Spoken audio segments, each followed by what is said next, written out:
गुजराल साहब जो उस वक्त प्राइम मिनिस्टर थे वो खुद गए थे वहां पर।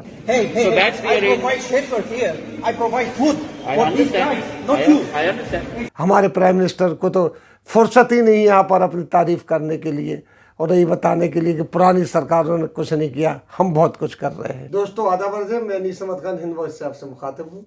बहुत पीठ तपतपा रहे हैं मोदी जी और उनके मंत्री जो हमारे बच्चों को लेने के लिए यूक्रेन बॉर्डर पर गए हुए हैं, लेकिन उनकी पोल तब खुली जब हमारे उड्डयन मंत्री, जिनका ना उड्डयन है, ना हवाई जहाज़ है, ना एयरपोर्ट है, वो वहाँ पर मोदी जी की तारीफ़ कर रहे थे बच्चों के सामने खड़े होके। तो रोमानिया के मेयर ने आके कहा कि इन बच्चों को खाना हमने दिया, इनको शेल्टर हमने दिया, इनको कपड़े हमने दिया। उस वक्त उन्हें चुप होना पड़ा। यानी बेइज्जती, इंटरनेशनल लेवल पर बेइज्जती करा रहे हैं, बस अपने भारत में बैठ के अपनी ही पीठ थपथपा रहे हैं। वहाँ पे 1, 2, 3 बच्चों की डेथ हो चुकी है, उसके लिए कोई नहीं रो रहा है। सिर्फ रो रहे हैं कि उनको वोट कैसे मिले, यहीं पे पड़े हुए हैं, यहीं मीटिंग कर रहे हैं। 4 मंत्रियों को उन्होंने भेज दिया, किस लिए भेजा अभी तक पता नहीं चला, कि वहाँ पे कोऑर्डिनेट करेंगे। ऐसे कोऑर्डिनेट कर रहे हैं खड़े होके, सिर्फ और सिर्फ मोदी जी की तारीफ कर रहे हैं। वो रोमानिया के मेयर ने उनको डांट दिया, एक किस्म से डांटा गया है, उसका वीडियो आप देख सकते हैं। Dogs, not. Let me decide what I'm going to speak on. Please. Let me decide what I'm going to speak on. Explain to them when they leave home. No, hold on. Let me Please. tell them what I have to tell them. Kindly stand back. Okay? Kindly stand back. Hey, So that's the I arrangement. provide shelter here. I provide food I for these understand. guys, not you. I understand. Explain to them when they leave I home. understand. When they leave Kindly home. stand back. Now Thank you very explain much. So that's the plan as far as all of us moving out are concerned. Okay? So one by one we will move out everyone from every shelter.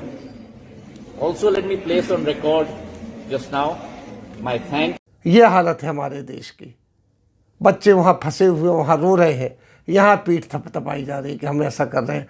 वहीं दूसरी सरकारों को ये दोष देते हैं।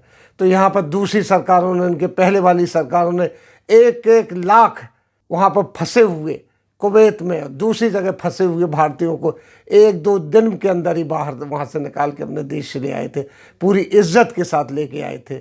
और हमारे गुजराल साहब जो उस वक्त प्राइम मिनिस्टर थे वो खुद गए थे वहाँ पर। हमारे प्राइम मिनिस्टर को तो फुर्सत ही नहीं यहाँ पर अपनी तारीफ़ करने के लिए और ये बताने के लिए कि पुरानी सरकारों ने कुछ नहीं किया, हम बहुत कुछ कर रहे हैं। क्या कुछ कर रहे हैं? हमारे बच्चे वहाँ पर मौत के मुंह में पड़े हुए हैं। आप यहाँ एयर कंडीशन गर्म कमरों में बैठे हुए, ठंडे कमरों में बैठे हुए, सिर्फ और सिर्फ प्लान बना रहे हैं। शर्म नहीं आती? आपको शर्म करना चाहिए। अब रोमानिया के मेयर ने इंटरनेशनल लेवल पर जाके आपकी बेइज्जती कर दी है। बच्चे आ रहे हैं, कैसे आ रहे हैं? एक साथ नहीं आ रहे, कुछ 120, 240 ऐसे बच्चे आ रहे हैं। कौन से आ रहे हैं? उनके टिकट इतने हाई कर दी है। आपने इंडियन एयरलाइंस भेज दी, उन लोगों ने उसके टिकट कई गुना 1-1 करोड़ के आसपास, 1-1 लाख के आसपास कर दिए हैं। बच्चे कैसे आएंगे वहाँ से? आपको जिम्मेवारी लेना चाहिए। आपके पास कितना पैसा है, आपके फंड में कितना पैसा है, आपकी सरकार के पास कितना पैसा है। इलेक्शन में अपनी हवाई जहाज़ खरीदने में पैसा खर्च होता है, लेकिन बच्चों की हिफाजत के लिए कोई पैसा खर्च नहीं होता है। रो रहे हैं बच्चे, उनके वीडियो आ रहे हैं, उनके माँ बाप के दिल पे यहाँ क्या गुजर रही होगी जिनके बच्चे वहाँ फंसे हुए हैं। लेकिन आप यहाँ कह रहे हैं कि हमने विश्व में सबसे ज़्यादा तेज़ी से ये काम कर रहे हैं। कौन कर रहे हैं? क्या योगी जी कर रहे हैं, मोदी जी कर रहे हैं, या अमित शाह कर रहे हैं? अमित शाह जो कि गलत ही नहीं जानते, कुछ का कुछ बोलते हैं। जब वो अंग्रेजी बोलते हैं तो ऐसी बोलते हैं कि किसी की समझ में नहीं आता है। ये हालत चल रही है हमारे देश में बच्चों के बचाने के लिए। ध्यान दीजिए बच्चों के लिए। हमारे बच्चे यहाँ आएंगे, वही बच्चे यहाँ पे आके अस्पतालों में आपके आके काम करते हैं। एक मंत्री आपका ये कह रहा है कि वहाँ पर जो जिनको एडमिशन यहाँ क्यों नहीं लेते हैं, वहाँ क्यों जाते हैं? अरे आपके यहाँ 1-1 करोड़ रुपया लगता है एक एडमिशन के लिए। वहाँ 70-50 लाख में बच्चे पढ़ के आ जाते हैं और आपकी सेवा करते हैं। वो भूल जाते हैं। आपके बच्चे तो चले जाते हैं, फ्री में जाते हैं, मंत्री कोटे से जाते हैं, तमाम चीज़ों से जाते हैं। ये मजाक उड़ाना, लेकिन उस मजाक का परखचे उड़ा दिए रोमानिया के मेयर ने आपके सामने। बिल्कुल मुंह पे उसने कहा है आके कि आपके बच्चों को खाना कपड़ा सब हमने दिया, आपने कुछ नहीं किया। आप सिर्फ यहाँ पर फटा ढोल बजा रहे हैं। इस तरीके की बात, एक चीज़ नहीं। और वहाँ से कई ऐसे वीडियो आ रहे हैं कि -0 डिग्री के ऊपर बच्चे उस पर बैठे हुए हैं बाहर एयरपोर्ट के बॉर्डर के बाहर अगर वो आग जलाते हैं तो वहाँ पे आके वो आग बुझा देते हैं, सिर्फ इस वजह से कि आपकी गलत पॉलिसियों की वजह से। आपने ऐसे मौके पर यूक्रेन और रशिया, आप नहीं समझ पाए कि रशिया की तारीफ करना चाहिए कि यूक्रेन किस तरफ जाना चाहिए, तो यूक्रेनियन आपकी बिल्कुल मदद नहीं कर रहे हैं और रशिया रूस वाले आपके पास फटकने नहीं दे रहे, क्योंकि आपकी कोई पॉलिसी ही नहीं है। आप पहले अमेरिका की गोद में जाके बैठ गए थे, इसके बाद कहीं और जाके बैठ जाएंगे।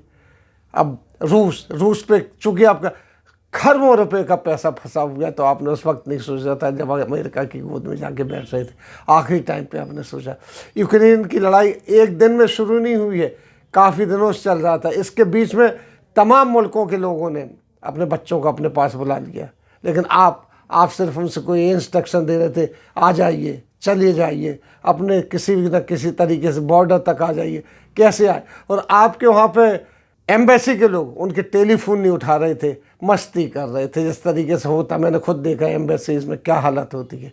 वो बात भी नहीं करते ढंग से, इसलिए कि वो एक मेहमान होते हैं सरकार के, जो वहाँ पे ऐश करने के लिए जाते हैं, जो बच्चे नहीं भेज पाए अपने, कोई सही तरीके से काम भी नहीं कर पाए। लेकिन अफसोस तो ये है कि जब रोमानिया के मेयर ने आपके मिनिस्टर की धज्जियाँ बिखेर दी, आपकी सरकार की धज्जियाँ बिखेर दी, शर्म करो। इसी के साथ हम आपसे लेते हैं विदा। अगले अंक में फिर हाजिर होंगे, तब तक के लिए दीजिए हमें इजाज़त।